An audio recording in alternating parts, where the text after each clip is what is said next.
Le 14 juillet, nous apprenions avec tristesse le décès de l'actrice Shannon Doherty à l'âge de 53 ans. Pour l'occasion, nous avons demandé à Simon Gonzalez, notre spécialiste de charme, de venir clamer son amour à la série, mais aussi au personnage de Prue qui, selon lui, n'aurait jamais dû être sacrifié. Bonjour Simon.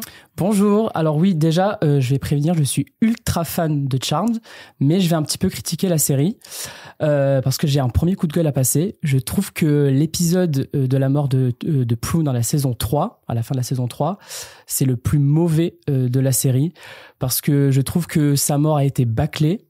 Les producteurs et les scénaristes ont un petit peu bricolé les raisons du départ de Prue en disant que Léo, l'être de lumière, n'a pas eu le temps de sauver Prue, qui est censée être la sorcière la plus puissante. Donc ça, j'ai pas trop compris. Et du coup, je trouve que ça rend pas du tout honneur au personnage de Prue, parce que je trouve qu'il est très culte.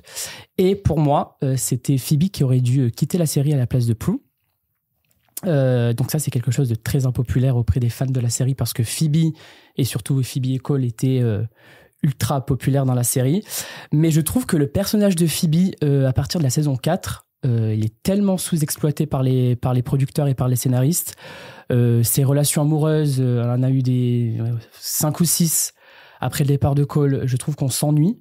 Et donc du coup, je trouve que Phoebe n'a pas une plus-value dans la série après le départ de Prue. C'est pour ça que je pense que Prue aurait dû rester. Et je trouve que le personnage de Prue était beaucoup plus complexe que celui de Phoebe. C'est par exemple une sœur, c'est une femme qui a tout quitté pour s'occuper de ses deux sœurs, donc Piper et Phoebe.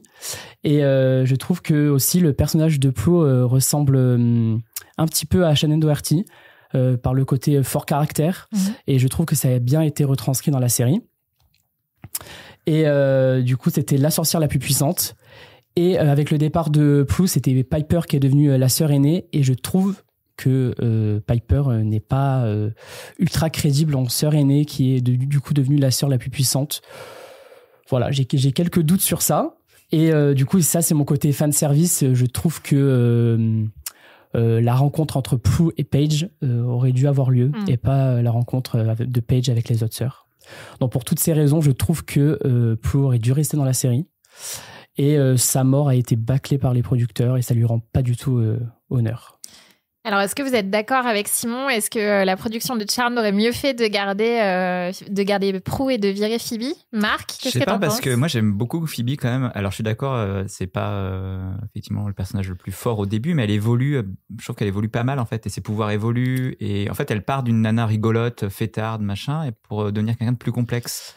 Et est-ce que elle aurait eu le temps, en 3 saisons, à la fin de la saison 3, dans mon souvenir en tout cas, elle n'avait pas encore autant évolué. Moi, je trouve que je te rejoins sur un point, c'est-à-dire que sur les 3 premières saisons, elle a évolué. Parce qu'en plus, elle a rencontré Cole dans la saison 3, donc ça lui fait quand même un personnage assez fort. Mais après, justement, quand Cole meurt, bon, déjà, la liaison entre Cole et Phoebe, ça dure 3 saisons, faite de haut et de bas, donc au bout d'un moment, on s'ennuie un petit peu. Et ensuite, après la mort de Cole, Phoebe a au moins 4-5 relations, et tout son personnage tourne autour de ses relations amoureuses. Enfin, ne dis pas que pour c'est ça. moins intéressant sur la dernière saison. Après, avec Cole, c'est quand même, moi, je trouve que tu balayes un peu vite leur relation. C'est quand même un truc assez épique, quoi. Franchement, voilà, moi, je trouve ça, j'avais beaucoup aimé à l'époque, en tout cas, cet arc-là. Et puis, ouais, moi, j'aimais bien Phoebe, en fait. J'avais beaucoup de sympathie pour elle. Alors après, je pense qu'on est un peu aussi orienté, on va dire, par tout ce qui s'est passé en coulisses entre Shannon Doherty et Alyssa Milano. Où, en gros, Alyssa Milano, clairement, a le mauvais rôle et probablement a raison, en fait. Elle a probablement eu des attitudes qu'il fallait pas avoir, etc. Mais est-ce que sans ça, est-ce qu'on serait aussi dur avec Phoebe ? Je suis pas certain. Émilie ? Alors, moi, j'avoue que j'ai pas énormément Enfin, j'ai regardé toute Charmed, mais il y a longtemps, dans mes jeunes années. Et depuis, j'ai fait de la place à des séries comme Les morceaux de notre vie. Donc, je me suis... Émilie, Voilà. il y avait un indice dans le titre. De quoi ? Avec un titre comme ça, tu regardes Ouais, pas, je sais, mais j'ai perdu des morceaux de ma vie. Et clairement, mes souvenirs de Charmed. Par contre, moi, ce que je sais, c'est que pour bosser chez Télé Loisirs et pour du coup lire beaucoup de choses et notamment beaucoup d'interviews et pour être revenu pas mal sur la guéguerre Shannon Doherty, Alyssa Milano. Je suis d'accord avec Simon. De toute façon, j'adore Simon. On s'adore avec Émilie. Tout le monde le sait. Avec qui je l'adore.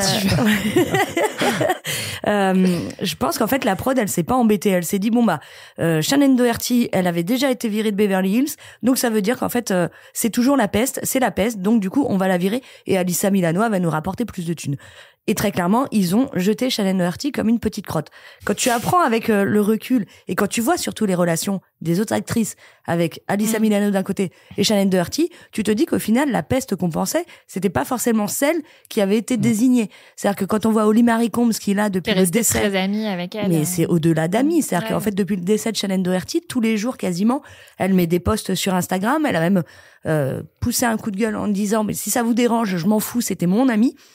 Et je me dis que, en fait, quand avec le recul, tu vois ça, tu te dis, peut-être la petite relou, c'était peut-être pas Shannon. Et la production s'est un petit peu laissée embrigader par une espèce de truc de, il y avait, la presse adorait détester Shannon Doherty. Et donc, du coup, la prod s'est dit, on va pas se faire chier.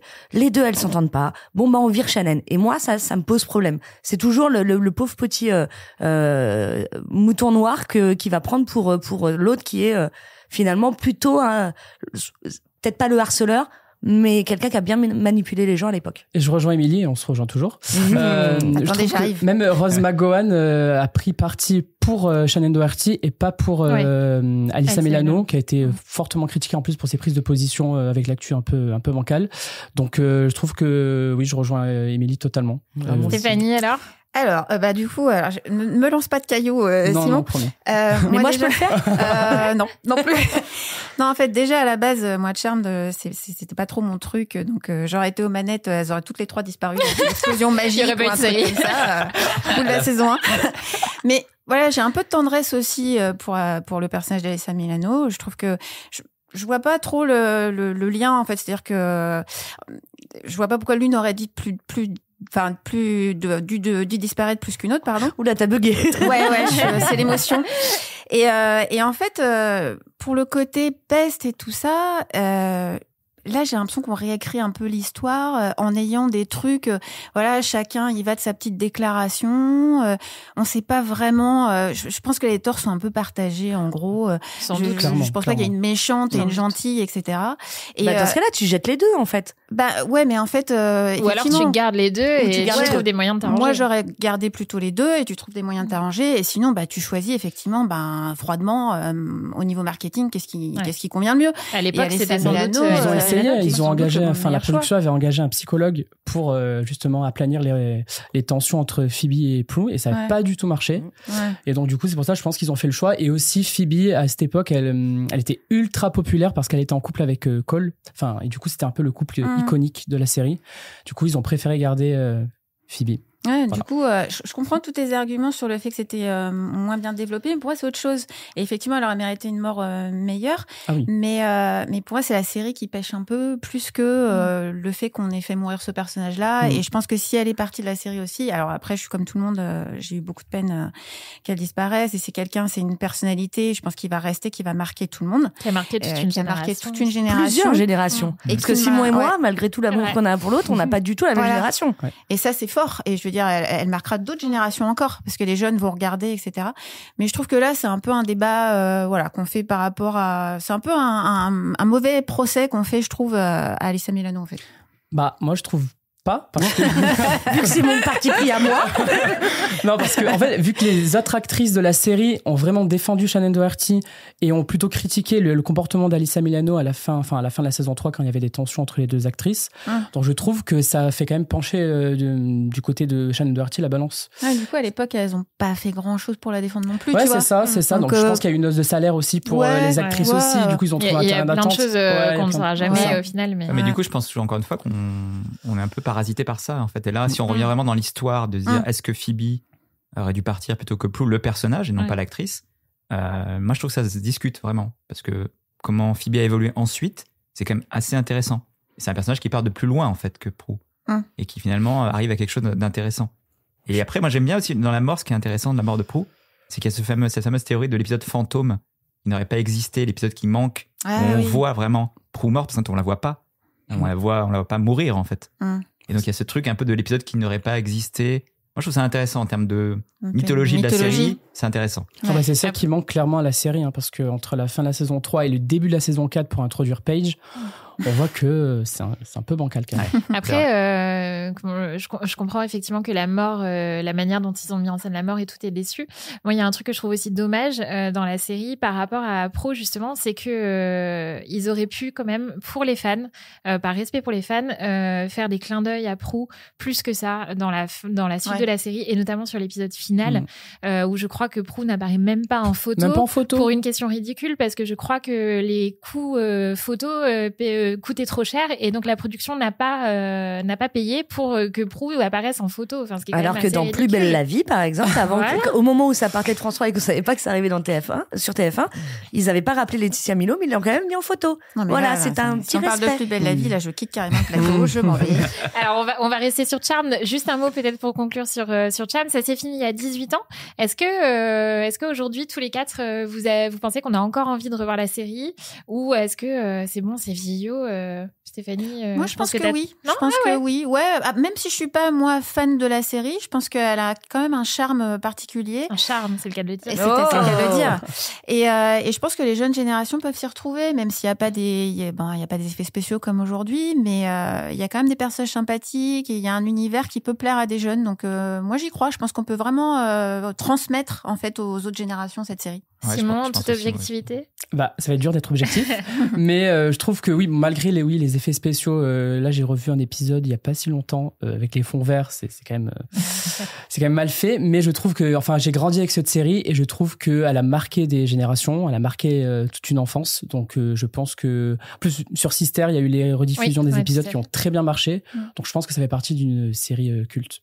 Marc, tu dis? Ouais, pareil, non, j'ai à dire, pour moi c'est un cran en dessous de séries comme Buffy par exemple, qui ont quelque chose de plus fort en termes d'interprétation, côté méta, côté en avance sur son temps. Charmed, pour moi, c'est en dessous. Mais par contre, je pense que c'est une très bonne série, très représentative des années 90. Ouais. Et pour l'avoir vu notamment à l'époque, c'est vrai que c'était vraiment une série qui collait à son époque parfaitement, avec cette espèce de mélange de côté teen et en même temps le côté SF, pouvoir, etc., où il y avait pas mal ça dans les films et les séries d'époque. Et après, effectivement, je suis d'accord avec Simon, je crois que ça n'a pas forcément très bien vieilli sur certains plans. Mais du coup, je pense aussi que finalement, tout ce qui s'est passé autour des actrices va peut-être encore augmenter la mythologie, en fait, quelque part. Ça, voilà, les gens en parlent, continuent à en parler, continuent à faire des articles dessus. Non, mais voilà, c'est vrai qu'il y a un truc, du coup, je pense que tout ce qui s'est passé autour rend la série encore plus, finalement, intéressante, parce que c'est plus qu'une série, quoi, finalement.